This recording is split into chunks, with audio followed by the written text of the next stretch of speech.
2 கொரிந்தியர் அதிகாரம் 1. வாழ்த்து கொரிந்து நகரில் உள்ள கடவுளின் திருச்சபைக்கும் அக்காயா மாநிலம் முழுவதிலும் வாழும் இறைமக்கள் அனைவருக்கும் கடவுளின் திருவுளத்தால் கிறிஸ்து இயேசுவின் திருத்தூதனாயிருக்கும் பவுலும் சகோதரராகிய தீமோத்தேயுவும் எழுதுவது. நம் தந்தையாம் கடவுளிடமிருந்தும் ஆண்டவர் இயேசு கிறிஸ்துவிடமிருந்தும் உங்களுக்கு அருளும் அமைதியும் உரித்தாகுக. கடவுளுக்கு நன்றி கூறுதல்.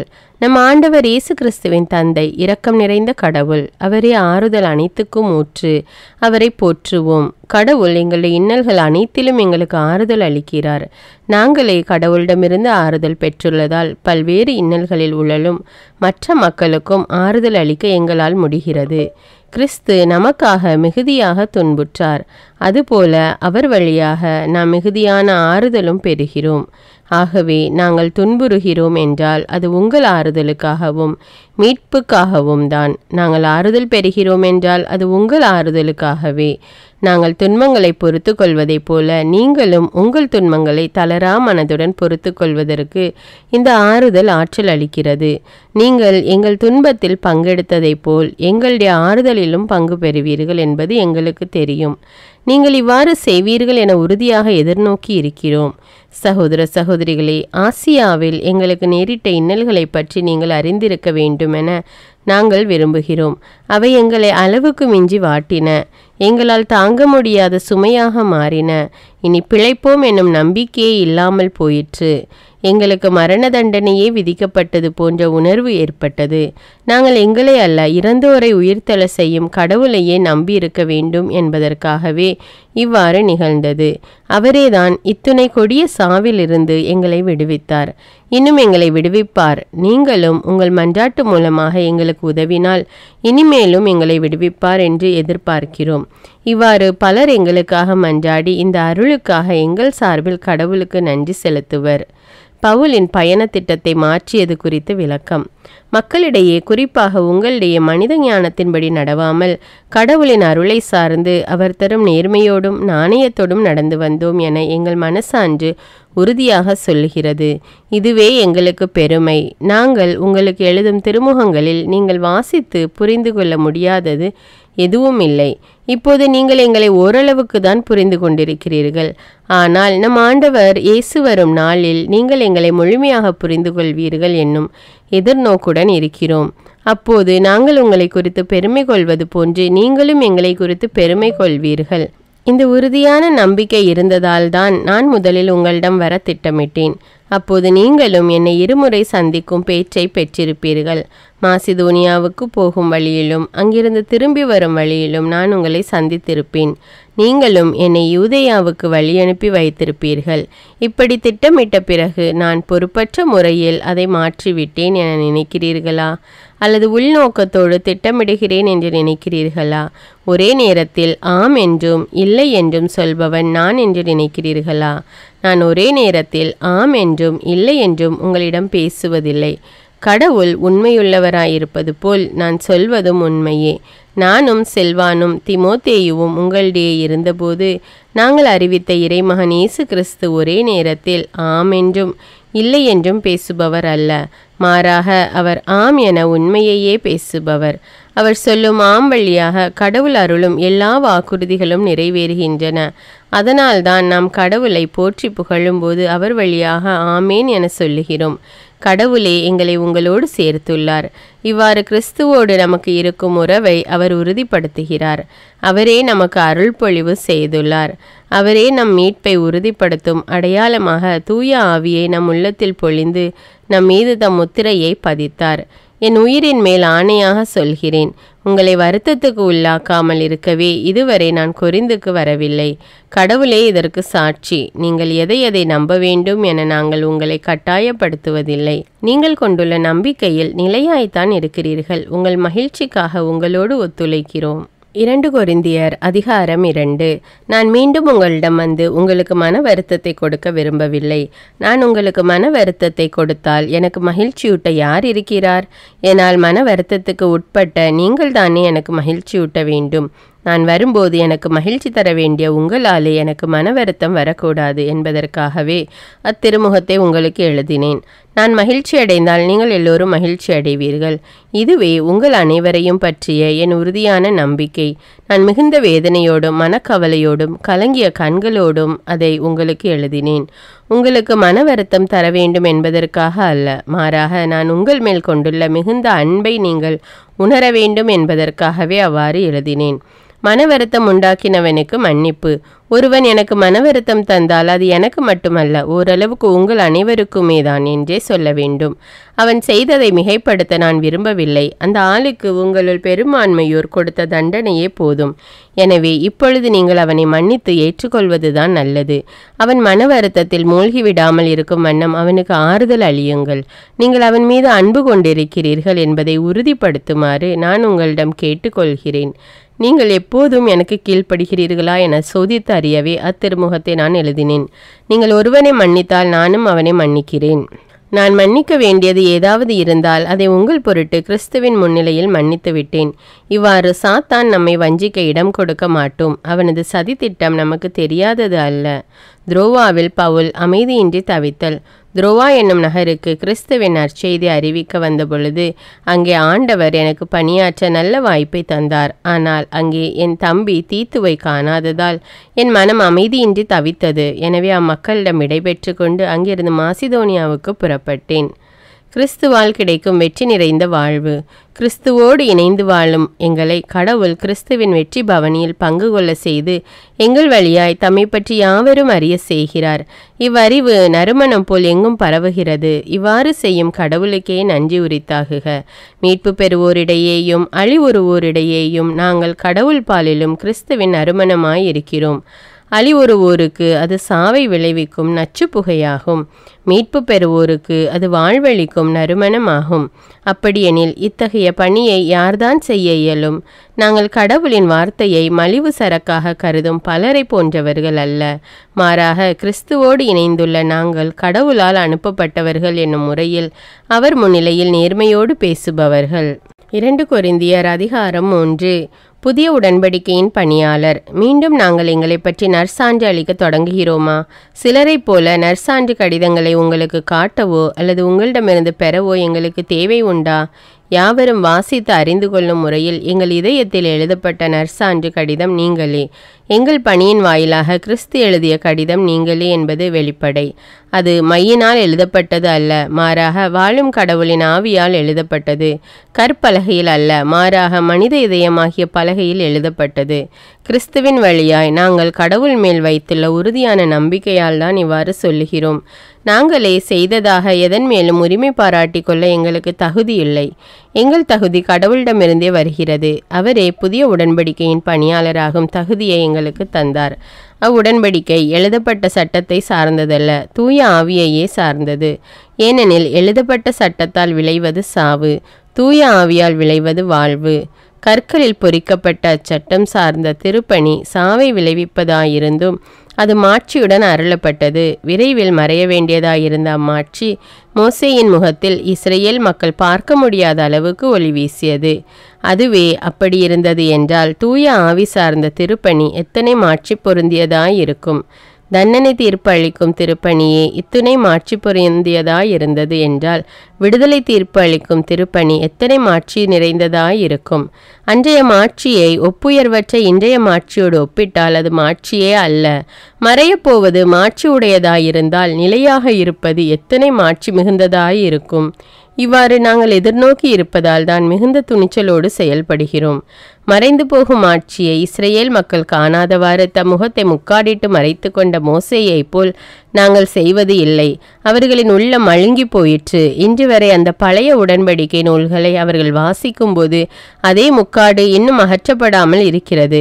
கிறிஸ்துவின் வழியாய்த்தான் அது அகற்றப்படும். இன்று வரை மோசேயின் திருச்சட்டம் வாசிக்கப்படும் போதெல்லாம் அவர்களின் உள்ளத்தை ஒரு திரை மூடி இருக்கிறது.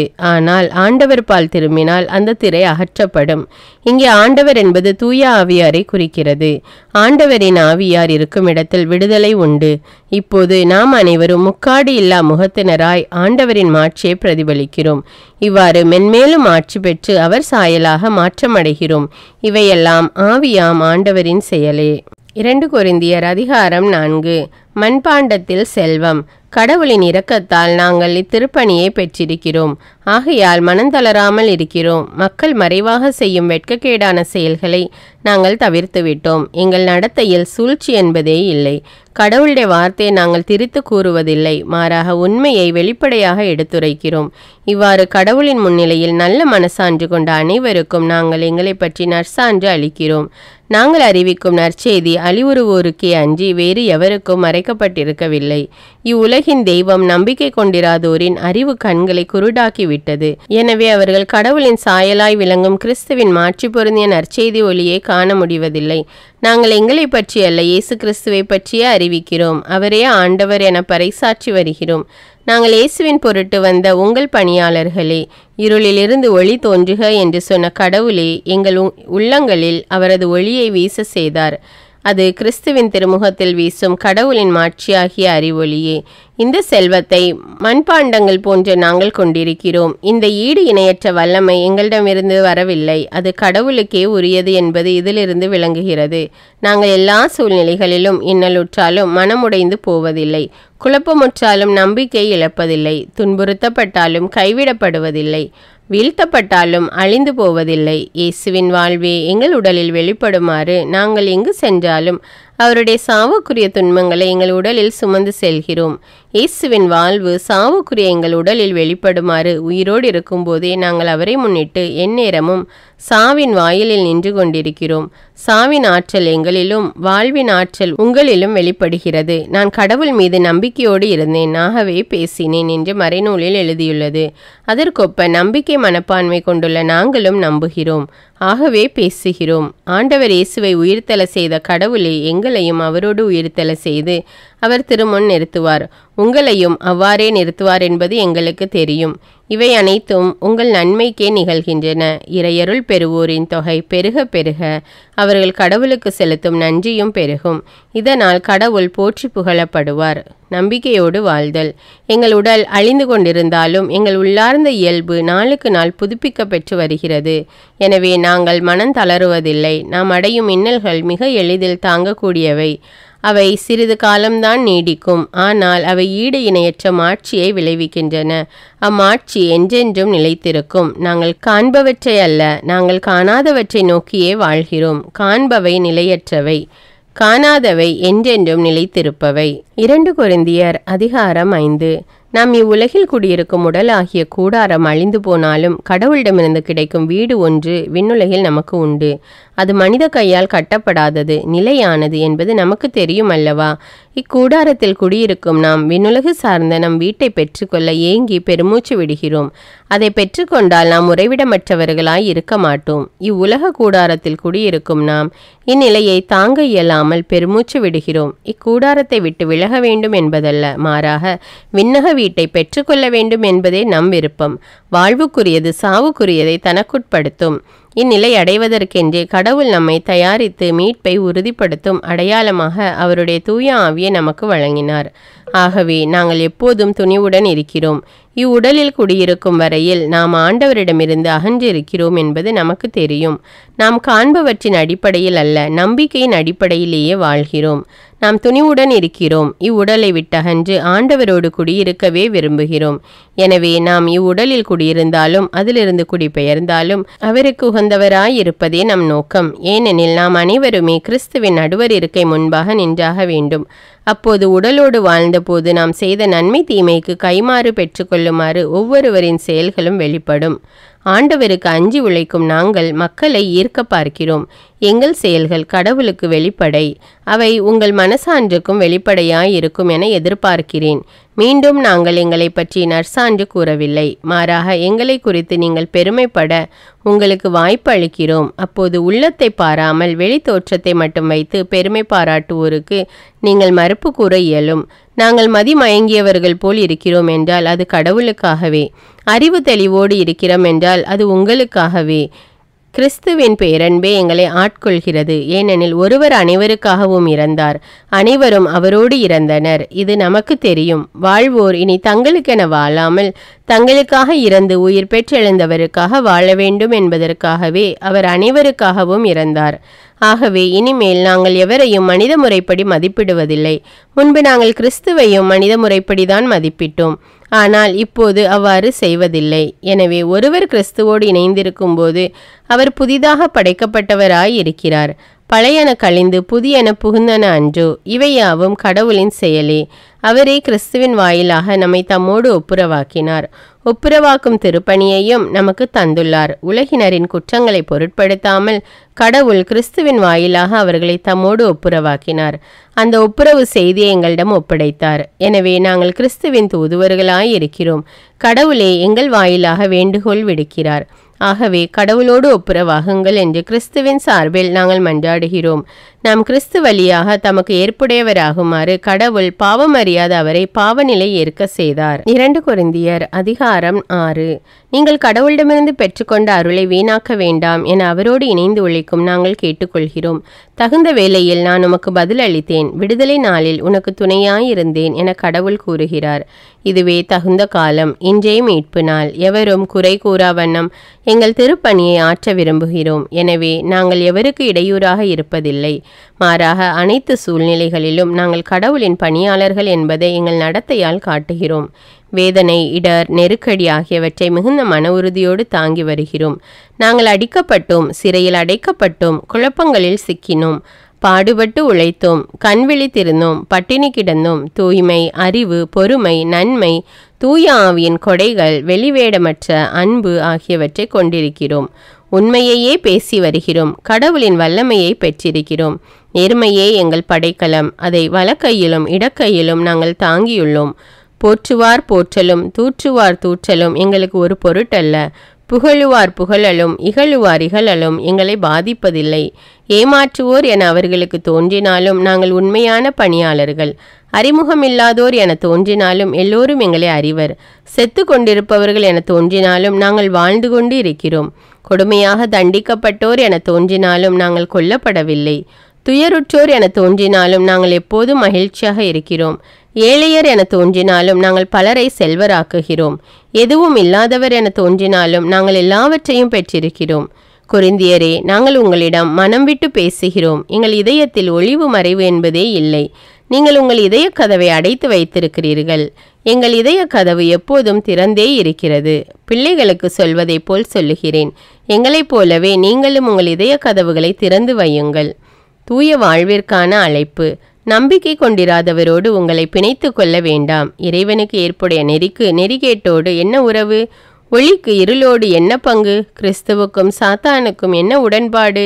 நம்பிக்கை கொண்டோருக்கு நம்பிக்கை கொண்டிராதவரோடு என்ன தொடர்பு? கடவுளின் கோவிலுக்கும் சிலை வழிபாட்டு கோவிலுக்கும் என்ன இணக்கம்? வாழும் கடவுளின் கோவில் நாமே. என் உறைவிடத்தை அவர்கள் நடுவில் நிறுவுவேன். அவர்கள் நடுவே நான் உலவுவேன். நானே அவர்கள் கடவுள், அவர்கள் என் மக்கள் என்று கடவுளே சொல்லியிருக்கிறார் அன்றோ? எனவே அவர்கள் நடுவில் இருந்து வெளியேறுங்கள், அவர்களை விட்டு பிரிந்து செல்லுங்கள் என்கிறார் ஆண்டவர். தீட்டானதை தொடாதீர்கள், அப்பொழுது நான் உங்களை ஏற்றுக்கொள்வேன். மேலும் நான் உங்களுக்கு தந்தையாயிருப்பேன், நீங்கள் எனக்கு புதல்வரும் புதல்வியருமாயிருப்பீர்கள் என்கிறார் எல்லாம் வல்ல ஆண்டவர். 2 கொரிந்தியர் அதிகாரம் 7. அன்பார்ந்தவர்களே, இத்தகைய வாக்குறுதிகளை பெற்றுள்ள நாம் உடலிலும் உள்ளத்திலும் ஆசை எதுவுமின்றி நம்மையே தூய்மைப்படுத்துவோம். கடவுளுக்கு அஞ்சி தூய வாழ்வில் நிறைவடைவோம். பவுலின் ஆறுதலும் மகிழ்ச்சியும். உங்கள் இதயத்தில் எங்களுக்கு ஒரு இடம் வேண்டும். நாங்கள் யாருக்கும் தீங்கிழைக்கவில்லை, யாரையும் வஞ்சிக்கவில்லை. நீங்கள் குற்றவாளிகள் என தீர்ப்பளிப்பதற்காக நான் இவ்வாறு கூறவில்லை. நான் ஏற்கனவே கூறியவாறு நீங்கள் எங்கள் நெஞ்சில் நிறைந்திருக்கிறீர்கள். நாம் செத்தால் ஒன்றாய் சாவோம், வாழ்ந்தால் ஒன்றாய் வாழ்வோம். உங்கள் மேல் எனக்கு மிகுந்த நம்பிக்கை உண்டு. உங்களை குறித்து மிகவும் பெருமைப்படுகிறேன். எல்லா இன்னல்களுக்கும் இடையேயும் என் உள்ளத்தில் ஆறுதல் நிறைந்திருக்கிறது, மகிழ்ச்சி பொங்கி வழிகிறது. மாசிதோனியாவிற்கு வந்து சேர்ந்தபோது எங்களிடம் மன அமைதியே இல்லை. வெளியே போராட்டம், உள்ளே அச்சம். இவ்வாறு எல்லா வகையிலும் துன்புற்றோம். தாழ்ந்தோருக்கு ஆறுதல் அளிக்கும் கடவுள் தீத்துவின் வரவால் எங்களுக்கும் ஆறுதல் அளித்தார். அவரது வருகையால் மட்டுமல்ல, நீங்கள் தீத்துவுக்கு அளித்த ஆறுதலாலும் நாங்கள் ஆறுதல் அடைந்தோம். எங்களை காண நீங்கள் கொண்டிருந்த ஏக்கத்தையும் நீங்கள் அடைந்த துயரத்தையும் நீங்கள் என்னிடம் காட்டிய ஆர்வத்தையும் பற்றி அவர் எங்களிடம் சொன்னபோது நாங்கள் மிகுதியான மகிழ்ச்சி அடைந்தோம். நான் எழுதிய திருமுகம் உங்களை மனவருத்தப்படுத்தியது என்பதை அறிந்தபோது அது பற்றி நான் வருந்தவில்லை. அத்திருமுகம் உங்களை சிறிது காலத்துக்கு மனவருத்தப்படுத்தியது என்பது உண்மைதான். முதலில் அது பற்றி நான் வருத்தப்பட்டாலும் இப்போது எனக்கு மகிழ்ச்சிதான். நீங்கள் மனவருத்தம் அடைந்தீர்கள் என்பதற்காக அல்ல, மாறாக உங்கள் மனவருத்தம் மனமாற செய்தது என்பதற்காகவே மகிழ்ச்சி அடைகிறேன். நீங்கள் கடவுளுக்கு ஏற்புடைய முறையில் அந்த மனவருத்தத்தை தாங்கிக் கொண்டீர்கள். ஆகவே நாங்கள் உங்களுக்கு எந்த இழப்பையும் வருவிக்கவில்லை. கடவுளுக்கு ஏற்புடைய முறையில் தாங்கிக் கொள்ளப்படும் மனவருத்தம் மீட்பு தரும் மனமாற்றத்தை விளைவிக்கிறது. இதில் வருத்தப்படுவதற்கு ஒன்றுமில்லை. ஆனால் உலகப் போக்கிலான மனவருத்தம் சாவை விளைவிக்கும். கடவுளுக்கு ஏற்புடைய முறையில் நீங்கள் தாங்கிக் கொண்ட மனவருத்தம் உங்களுக்கு எத்தனை ஊக்கத்தை அளித்தது பார்த்தீர்களா? அது மட்டுமா, நேர்மையை காட்ட உங்களுக்கு எத்தனை ஆவல், எத்தனை உள்ள கொதிப்பு, என் மீது எத்தனை அச்சம், என்னை காண எத்தனை ஏக்கம், எத்தனை ஆர்வம், எனக்கு மனவருத்தம் அளித்தவனிடம் எத்தனை கண்டிப்பு. இவ்வாறு உங்கள் செயல்கள் அனைத்திலும் நீங்கள் நேர்மையாளர்கள் என காட்டிக் கொண்டீர்கள். ஆக தீங்கிழைத்தவரை முன்னிட்டோ தீங்குக்கு உள்ளானவரை முன்னிட்டோ நான் அத்திருமுகத்தை எழுதவில்லை. மாறாக கடவுள் திருமுன் நீங்கள் எங்கள் மேல் கொண்டுள்ள ஆர்வம் வெளிப்படுமாறே அதை உங்களுக்கு எழுதினேன். அதனால் நாங்கள் ஆறுதல் அடைந்தோம். நாங்கள் ஆறுதல் அடைந்தது மட்டுமல்ல, தீத்துவின் மகிழ்ச்சியை கண்டபோது மேலும் மிகுதியாக மகிழ்ச்சி அடைந்தோம். ஏனெனில் நீங்கள் அவருக்கு புத்தெழுச்சி ஊட்டினீர்கள். நான் உங்களை குறித்து தீத்துவிடம் பெருமையாய் பேசியது பற்றி வெட்கமடையவில்லை. நாங்கள் உங்களிடம் பேசியதெல்லாம் உண்மையாய் இருப்பது போல நாங்கள் தீத்துவிடம் உங்களை குறித்து பெருமையாய் பேசியது உண்மை என தெளிவாயிற்று. நீங்கள் அனைவரும் அவருக்கு கீழ்ப்படிந்து அவரை அச்சத்தோடும் நடுக்கத்தோடும் ஏற்றுக்கொண்ட முறையே அவர் நினைவு கூறும்போது அவரது உள்ளம் உங்களுக்காக மிகுதியாய் உருகுகிறது. உங்கள் மேல் எனக்கு நம்பிக்கை உண்டு, அதனால் நான் பெருமகிழ்ச்சி அடைகிறேன். 2 கொரிந்தியர் அதிகாரம் 8. யூதேயாவில் உள்ள கிறிஸ்தவர்களுக்கு நன்கொடை திரட்டுதல். சகோதர சகோதரிகளை, மாசிதோனிய திருச்சபைகளுக்கு கடவுள் கொடுத்த அருளை பற்றி உங்களுக்கு தெரியப்படுத்த விரும்புகிறோம். அவர்களுக்கு ஏற்பட்ட இன்னல்களால் கடுமையாக சோதிக்கப்பட்ட போதும் அவர்கள் எப்போது மகிழ்ச்சி நிறைந்தவர்களாய் இருந்தார்கள். அவர்கள் வறுமையில் மூழ்கியிருந்தாலும் வல்லன்மையோடு வாரி வழங்கினார்கள். அவர்கள் தங்களால் இயன்ற அளவுக்கு தாங்களாகவே கொடுத்தார்கள், ஏன் அளவுக்கு மீறியே கொடுத்தார்கள். இதற்கு நானே சாட்சி. இறைமக்களுக்கு செய்யும் அறப்பணியில் பங்கு பெறும் பேறு தங்களுக்கும் அளிக்கப்பட வேண்டும் என மிகவும் வருந்தி கேட்டுக்கொண்டார்கள். நாங்கள் எதிர்பார்த்ததற்கு மேலாக அவர்கள் தங்களை முதன்மையாக ஆண்டவருக்கு அர்ப்பணித்தார்கள். நாங்கள் கடவுளின் திருவுளப்படி செயல்படுவதால் எங்களுக்கும் தங்களை அர்ப்பணித்தார்கள். எனவே இந்த அறப்பணியை தொடங்கிய தீத்துவே அப்பணியை முடிக்க வேண்டும் என நாங்கள் அவரை வேண்டிக் கொண்டோம். நம்பிக்கை, நாவன்மை, அறிவு, பேரார்வம் ஆகிய அனைத்தையும் மிகுதியாய் கொண்டிருக்கிறீர்கள். எங்கள் மேல் நீங்கள் கொண்டுள்ள அன்பும் பெருகி கொண்டு வருகிறது. அதுபோல் இந்த அறப்பணியிலும் நீங்கள் முழுமையாய் ஈடுபட வேண்டும். நான் இதை உங்களுக்கு ஒரு கட்டளையாக சொல்லவில்லை, மாறாக பிறருடைய ஆர்வத்தை எடுத்துக்காட்டி உங்கள் அன்பு உண்மையானதா என சோதிக்கவே இவ்வாறு செய்கிறேன். நம் ஆண்டவர் இயேசு கிறிஸ்துவின் அருள் செயலை அறிந்திருக்கிறீர்களே. அவர் செல்வராயிருந்தும் உங்களுக்காக ஏழையானார். அவருடைய ஏழ்மையினால் நீங்கள் செல்வராகுமாறு இவ்வாறு செய்தார். இவ்வறப்பணியை பொறுத்தவரை என் கருத்து இதுவே. இது உங்களுக்கு பயனளிக்கும். கடந்த ஆண்டிலிருந்தே நீங்கள் இப்பணியை செய்து வருகிறீர்கள். அது மட்டுமல்ல, இதனை விருப்பத்தோடு தொடங்கியவர்களும் நீங்களே. அப்பணியை இப்போதே செய்து முடியுங்கள். ஆர்வத்தோடு தொடங்கியது போலவே உங்கள் நிலைக்கு ஏற்றவாறு கொடுத்து ஆர்வத்தோடு அதனை செய்து முடியுங்கள். ஆர்வத்தோடு கொடுத்தால் தம் நிலைக்கேற்றவாறு எவ்வளவு கொடுத்தாலும் அது இறைவனுக்கு ஏற்புடையதாகும். தம்மிடம் இருப்பதற்கு கூடுதலாக யாரும் கொடுக்க வேண்டியதில்லை.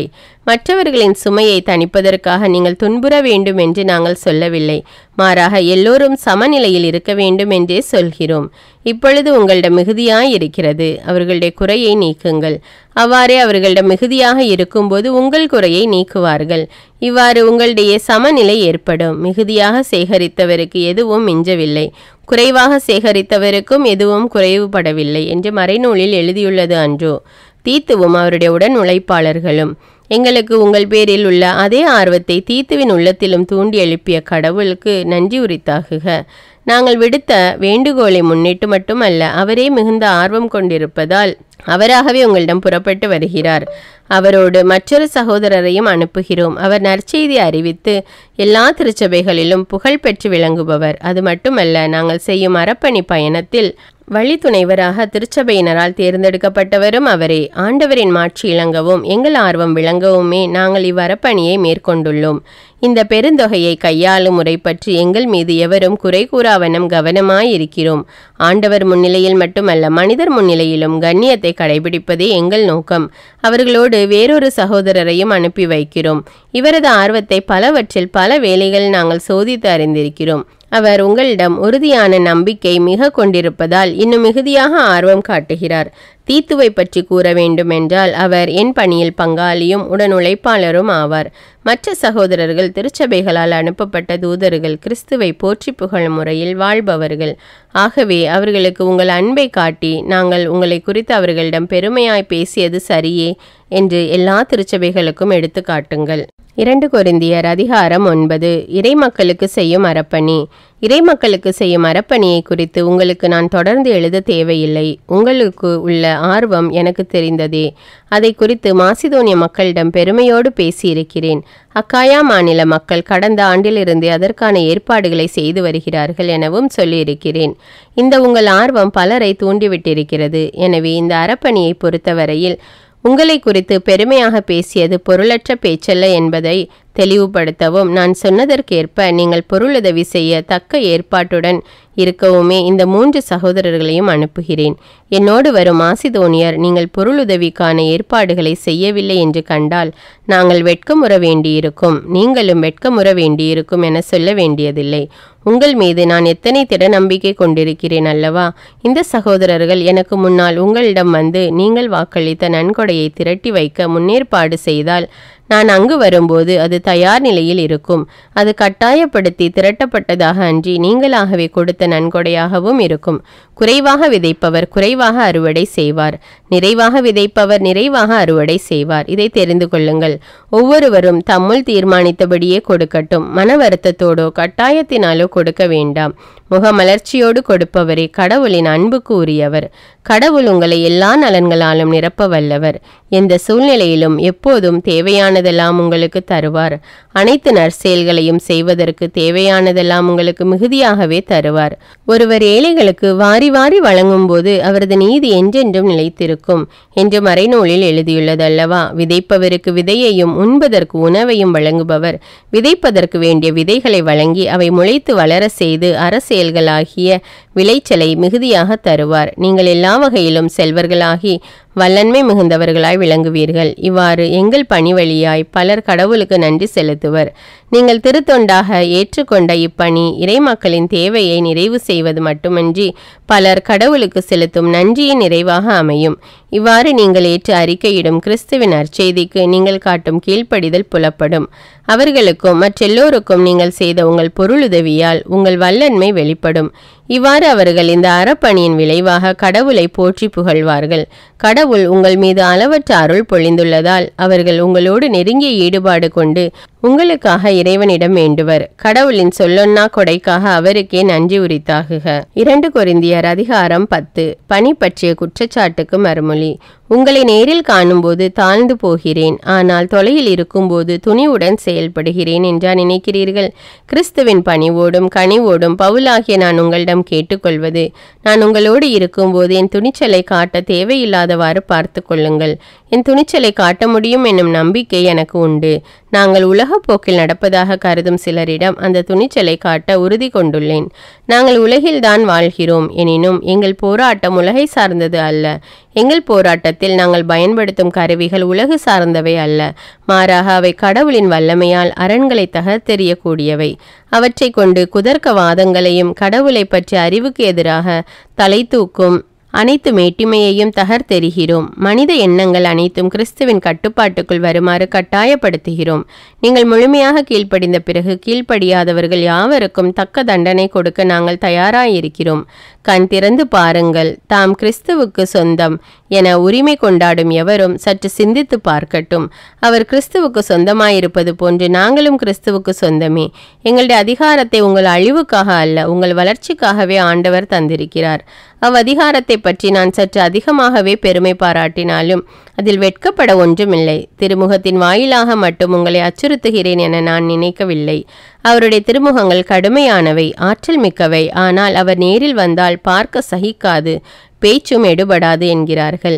அப்படி சொல்பவர்கள் எங்கள் திருமுகங்களில் நாங்கள் வெளிப்படுவது போலவே நேரில் வரும்போதும் செயல்படுவோம் என்பதை புரிந்து கொள்ள வேண்டும். சிலர் தங்களுக்கு தாங்களே நற்சான்று கொடுக்கின்றனர். அவர்களோடு எங்களை சேர்த்து கொள்ளவோ ஒப்பிடவோ நாங்கள் துணியவில்லை. அவர்கள் தங்களையே அளவுகோலாக கொண்டு தங்களை அளவிட்டுக் கொள்கிறார்கள், தங்களை தங்களோடே ஒப்பிட்டுக் கொள்கிறார்கள். இது அறிவீனம் அல்லவா? ஆனால் நாங்கள் அளவு மீறி பெருமை கொள்வதில்லை. அதற்கென்று எங்களுக்கு ஒரு எல்லை இருக்கிறது.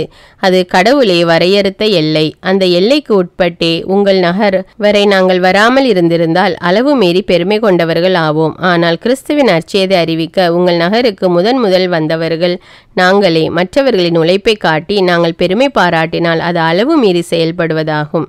நீங்கள் கொண்டுள்ள நம்பிக்கை வளர வளர உங்களிடையே நாங்கள் ஆற்றும் பணி விரிவடையும். கடவுள் வரையறுத்து கொடுத்த எல்லைக்குள்ளேயே இருப்போம் என்றே நாங்கள் எதிர்நோக்குகிறோம். இவ்வாறு உங்கள் எல்லைக்கு அப்பால் வாழ்வோரிடமும் நாங்கள் நற்செய்தியை அறிவிக்க முடியும். அப்போது மற்றவர்களுக்கு குறிக்கப்பட்ட எல்லையை மீறி செயல்பட்டு அவர்கள் செய்த வேலையை குறித்து நாங்கள் பெருமை பாராட்டவும் இடமிராது. பெருமை பாராட்ட விரும்புகிறவர் ஆண்டவரை குறித்தே பெருமை பாராட்டட்டும். தமக்குத்தாமே நற்சான்று கொடுப்போர் அல்ல, மாறாக ஆண்டவரின் நற்சான்று பெற்றவரே ஏற்புடையவர் ஆவர். 2 கொரிந்தியர் அதிகாரம் 11. பவுலும் போலி திருத்தூதர்களும். என் அறிவீனத்தை நீங்கள் சற்று பொறுத்து கொள்ள வேண்டும். ஆம், சற்றே பொறுத்து கொள்ளுங்கள். உங்கள் மீது கடவுள் கொண்டுள்ள அதே அன்பார்வத்தை நானும் கொண்டுள்ளேன். கிறிஸ்து என்னும் ஒரே மணமகனுக்கும் உங்களுக்கும் இடையே மன ஒப்பந்தம் செய்துள்ளேன். அவர் முன் உங்களை கற்புள்ள கன்னியாக நிறுத்த வேண்டும் என்பதே என் விருப்பம். ஆனால் ஏவா பாம்பின் சூழ்ச்சியினால் ஏமாற்றப்பட்டதைப் போல நீங்களும் உங்கள் எண்ணங்களை சீரழிய விட்டு கிறிஸ்துவிடம் விளங்கிய நேர்மையையும் தூய்மையையும் இழந்து விடுவீர்களோ என அஞ்சுகிறேன். உங்களிடம் யாராவது வந்து நாங்கள் அறிவித்த இயேசுவை தவிர வேறு ஒரு இயேசுவை பற்றி அறிவித்தால், அல்லது நீங்கள் பெற்ற தூய ஆவியை தவிர வேறு ஒரு ஆவியை பற்றி பேசினால், அல்லது நீங்கள் ஏற்ற நற்செய்தியை தவிர வேறு ஒரு நற்செய்தியை கொண்டு வந்தால் நீங்கள் அவர்களை எளிதாக ஏற்றுக்கொள்கிறீர்கள். இப்படிப்பட்ட மாபெரும் திருத்தூதரை விட நான் எதிலும் குறைந்தவன் அல்லேன் என்றே கருதுகிறேன். நான் நாவன்மையற்று இருக்கலாம், ஆனால் அறிவு அற்றவன் அல்ல. இதை எப்போதும் எல்லா வகையிலும் உங்களுக்கு தெளிவுபடுத்தியே இருக்கிறோம். ஊதியம் எதுவும் எதிர்பார்க்காமல் நான் உங்களுக்கு நற்செய்தி அறிவித்தேன். நீங்கள் உயர்வு பெற நான் தாழ்வுற்றேன். இதுதான் நான் செய்த பாவமா? நான் உங்களிடையே பணிபுரிந்த போது என் செலவுக்கு வேண்டியதை மற்ற திருச்சபைகளிடமிருந்து பெற்றுக்கொண்டேன். உங்களுக்காக அவர்களை கொள்ளையிட்டேன் என்றே சொல்லலாம். நான் உங்களோடு இருந்தபோது எனக்கு பற்றாக்குறை இல்லாமல் இல்லை. எனினும் நான் உங்களில் எவருக்கும் சுமையாயிருந்ததில்லை.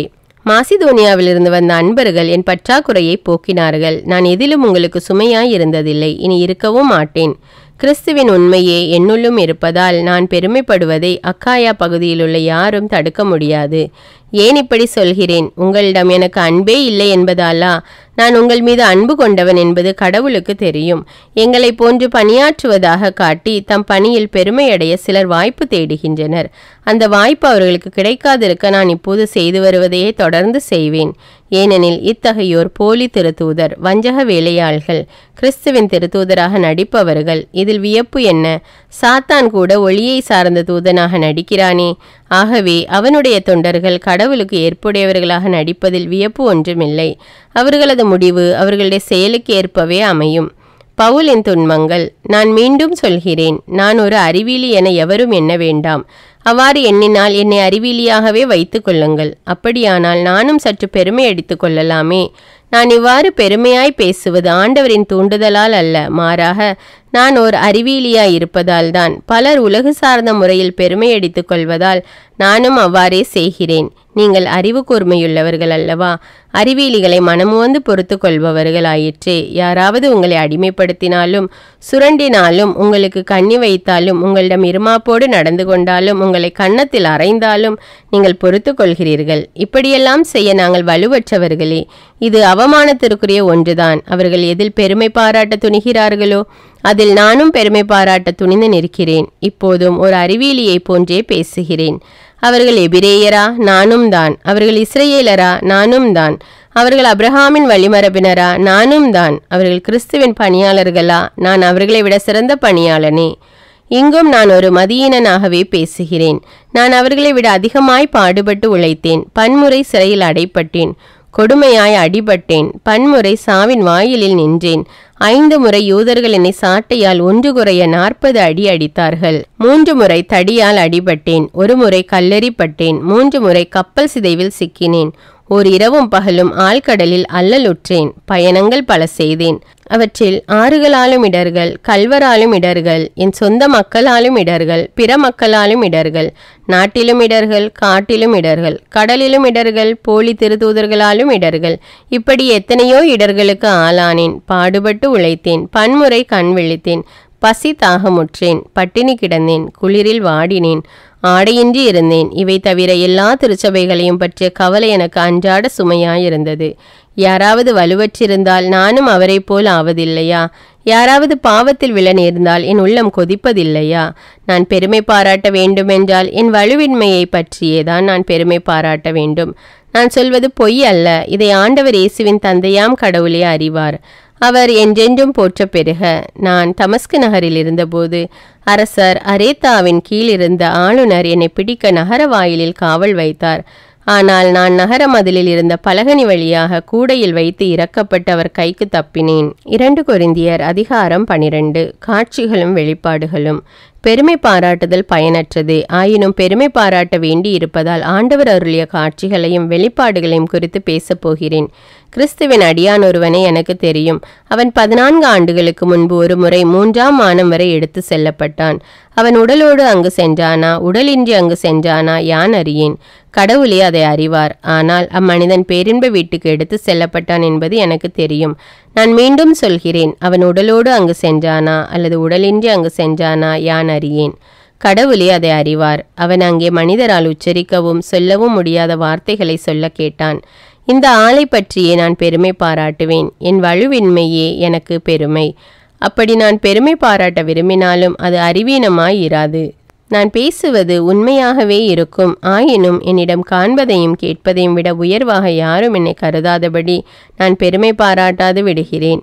எனக்கு அருளப்பட்ட ஒப்புயர்வற்ற வெளிப்பாடுகளால் நான் இருமாப்பு அடையாதவாறு பெருங்குறை ஒன்று என் உடலில் தைத்த முள் போல் என்னை வருத்தி கொண்டே இருக்கிறது. அது என்னை குத்தி கொடுமைப்படுத்த சாத்தான் அனுப்பிய தூதனை போல் இருக்கிறது. நான் இருமாப்படையாதிருக்கவே இவ்வாறு நடக்கிறது. அதை என்னிடமிருந்து நீக்கிவிடுமாறு 3 முறை ஆண்டவரிடம் வருந்தி வேண்டினேன். ஆனால் அவர் என்னிடம், என் அருள் உனக்கு போதும், வலுவின்மையில்தான் வல்லமை நிறைவாய் வெளிப்படும் என்றார். ஆதலால் நான் என் வலுவின்மையை பற்றி தான் மனமுவந்து பெருமை பாராட்டுவேன். அப்போது கிறிஸ்துவின் வல்லமை என்னுள் தங்கும். ஆகவே என் வலுவின்மையிலும் இகழ்ச்சியிலும் இடரிலும் இன்னலிலும் நெருக்கடியிலும் கிறிஸ்துவை முன்னிட்டு நான் அகமகிழ்கிறேன். ஏனெனில் நான் வலுவற்றிருக்கும்போது வல்லமை பெற்றவனாய் இருக்கிறேன். கொரிந்து திருச்சபையின் மீது அக்கறை. நான் ஒரு அறிவியலி போல் பேசிவிட்டேன். என்னை பாராட்டி இருக்க வேண்டிய நீங்களே என்னை அப்படி பேச வைத்து விட்டீர்கள். நான் ஒன்றுமில்லை எனினும் அந்த மாபெரும் திருத்தூதர்களை விட எதிலும் குறைந்தவன் அல்ல. உங்களிடையே நான் கொண்டிருந்த மன உறுதி, நான் செய்த அடையாளங்கள், அருஞ்செயல்கள், வல்ல செயல்கள் ஆகியவையே ஒரு திருத்தூதருக்குரிய அறிகுறிகள். எந்த முறையில் மற்ற திருச்சபைகளை விட உங்களை தாழ்வாய் நடத்தினேன்? உங்களுக்கு சுமையாய் இராதது ஒரு குற்றமா? அப்படியானால் அக்குற்றத்தை மன்னித்துக் கொள்ளுங்கள். இதோடு 3வது முறையாக நான் உங்களிடம் வர தயாராக இருக்கிறேன். ஆனால் உங்களுக்கு சுமையாய் இருக்க மாட்டேன். உங்களுடைய உடைமைகளை அல்ல, உங்களையே நாடி வருகிறேன். பெற்றோருக்கு பிள்ளைகள் செல்வம் சேமித்து வைக்க வேண்டியதில்லை. மாறாக பெற்றோரை பிள்ளைகளுக்காக சேமிக்க வேண்டும். நான் உங்களுக்காக எனக்குள்ளவற்றையும் ஏன் என்னையுமே மனமுவந்து அளித்திடுவேன். உங்கள் மீது நான் இத்துணை அன்பு கொண்டிருக்க நீங்கள் என் மீது கொண்டுள்ள அன்பு குறையலாமா? நான் உங்களுக்கு சுமையாய் இல்லாதது குற்றமாகவே இருக்கட்டும். ஆனால் நான் உங்களை சூழ்ச்சியாய் வஞ்சித்தேன் என நினைக்கிறீர்களா? நான் உங்களிடம் அனுப்பியவர் எவர் மூலமாவது ஆதாயம் தேடினேனா? உங்களிடம் வருமாறு தீத்துவை கெஞ்சி கேட்டுக்கொண்டேன். மற்றொரு சகோதரரையும் அவரோடு அனுப்பி வைத்தேன். தீத்து உங்களிடம் ஆதாயம் தேடினாரா? நாங்கள் ஒரே மனப்பாங்கோடு செயல்படவில்லையா? ஒரே வழிமுறையை பின்பற்றவில்லையா? நாங்கள் குற்றமற்றவர்கள் என உங்கள் முன் காட்டுவதாக இதுவரை எண்ணியிருப்பீர்கள். அன்பார்ந்தவர்களே, கடவுளின் திருமுன் கிறிஸ்து வழியாய் உங்களுக்கு சொல்கிறேன், நான் செய்வதெல்லாம் உங்கள் வளர்ச்சிக்காகவே. எனக்கு ஓர் அச்சம், நான் அங்கே வரும்போது நான் காண விரும்பும் நிலையில் நீங்கள் இருப்பீர்களோ என்னவோ. ஒருவேளை நீங்கள் காண விரும்பாத நிலையில் நானும் இருக்கலாம். சண்டை சச்சரவு, பொறாமை, சீற்றம், கட்சி மனப்பான்மை, அவதூறு பேசல், புறங்கூறல், இருமாப்பு, குழப்பம் ஆகியவை உங்களிடம் இருக்க காண்பேனா என்னவோ. நான் மீண்டும் உங்களிடம் வரும்போது என் கடவுள் உங்கள் முன் என்னை தலைகுனிய செய்வாரோ என்னவோ. முன்பு பாவம் செய்தவர்களுள் பலர் தங்களுடைய ஒழுக்கக்கேடு, பரத்தமை, காமவெறி ஆகியவற்றை விட்டு மனம் மாறாமல் இருப்பதைக் கண்டு துயருற்று அழவேண்டியிருக்குமோ என்னவோ. 2 கொரிந்தியர் அதிகாரம் 13. இறுதி எச்சரிக்கையும் வாழ்த்தும். இதோடு 3ஆம் முறையாக நான் உங்களிடம் வருகிறேன். 2 அல்லது 3 சாட்சிகளின் வாக்குமூலத்தாலே அனைத்து குற்றமும் உறுதி செய்யப்பட வேண்டும். முன்பு பாவம் செய்தோரையும் மற்ற எல்லோரையும் கூட நான் ஏற்கனவே எச்சரித்தது போலவே மீண்டும் எச்சரிக்கிறேன். 2ஆம் முறை நான் உங்களிடம் வந்தபோது செய்தது போலவே இப்பொழுதும் நான் இங்கிருந்தே எச்சரிக்கிறேன். நான் மீண்டும் அங்கு வரும்போது அவர்களை நான் எளிதாக விட்டுவிடப் போவதில்லை. கிறிஸ்து என் மூலமாக பேசுகிறார் என்பதை மெய்ப்பித்து காட்ட வேண்டும் என்கிறீர்கள் அல்லவா? கிறிஸ்து உங்களுடைய என்னைப் போல வலுவற்றவராக இல்லை, மாறாக அவர் வல்லமையோடு செயல்படுகிறார். ஏனென்றால் அவர் வலுவற்றவராய் சிலுவையில் அறையப்பட்டார். ஆனால் கடவுளின் வல்லமையினால் அவர் உயிர் வாழ்கிறார். அவருடைய வலுவின்மையில் பங்கு பெறும் நாங்களும் உங்கள் பொருட்டு கடவுளின் வல்லமையால் அவரோடு வாழ்வோம். நீங்கள் நம்பிக்கையில் நிலைத்திருக்கிறீர்களா என உங்களையே சோதித்து பாருங்கள். உங்கள் நடத்தையை சீர்தூக்கி பாருங்கள். இயேசு கிறிஸ்து உங்களுள் செயலாற்றுகிறார் என உணராமலாயிருக்கிறீர்கள். நீங்கள் சீர்தூக்கி பார்த்தீர்கள் என்றால் அதை உணர்வீர்கள். நாங்கள் எங்கள் தகுதியை மெய்ப்பித்து காட்டியுள்ளோம் என்பதை நீங்கள் உணர்வீர்கள் என்னும் எதிர்நோக்குடன் இருக்கிறேன். நீங்கள் தீமை எதுவும் செய்யாதிருக்க உங்களுக்காக நாங்கள் கடவுளிடம் வேண்டுகிறோம். எங்கள் தகைமையை எடுத்து காட்ட நாங்கள் விரும்பவில்லை. நாங்கள் தகைமையற்றவர்களாக காணப்பட்டாலும் நீங்கள் நன்மையையே செய்ய வேண்டும் என்பதே எங்கள் வேண்டல். ஏனெனில் உண்மைக்கு எதிராக நாங்கள் எதுவும் செய்ய இயலாது. உண்மையின் பொருட்டே அனைத்தையும் செய்கிறோம். நாங்கள் வலுவற்றவர்களாய் இருப்பினும் நீங்கள் வல்லமையுடையவர்களாய் இருப்பது எங்களுக்கு மகிழ்ச்சியே. நீங்கள் நிறைவடைய வேண்டுமென்றே நாங்கள் இறைவனிடம் வேண்டுகிறோம். நான் இங்கிருந்தே இதெல்லாம் எழுதுகிறேன். ஏனெனில் நான் உங்களிடம் வரும்போது என் அதிகாரத்தை பயன்படுத்தி உங்களிடம் கண்டிப்பாய் நடந்து கொள்ள விரும்பவில்லை. உங்கள் அழிவுக்காக அல்ல, உங்கள் வளர்ச்சிக்காகவே ஆண்டவர் இந்த அதிகாரத்தை எனக்கு அளித்துள்ளார். சகோதர சகோதரிகளை, இறுதியாக நான் உங்களுக்கு சொல்வது மகிழ்ச்சியாயிருங்கள். உங்கள் நடத்தையை சீர்படுத்துங்கள். என் அறிவுரைக்கு செவிசாயுங்கள். மன ஒற்றுமை கொண்டிருங்கள். அமைதியுடன் வாழுங்கள். அப்போது அன்பும் அமைதியும் அளிக்கும் கடவுள் உங்களோடு இருப்பார். தூய முத்தம் கொடுத்து ஒருவரை ஒருவர் வாழ்த்துங்கள். இங்குள்ள இறைமக்கள் அனைவரும் உங்களுக்கு வாழ்த்து கூறுகிறார்கள். ஆண்டவர் இயேசு கிறிஸ்துவின் அருளும் கடவுளின் அன்பும் தூய ஆவியாரின் நட்புறவும் உங்கள் அனைவரோடும் இருப்பதாக.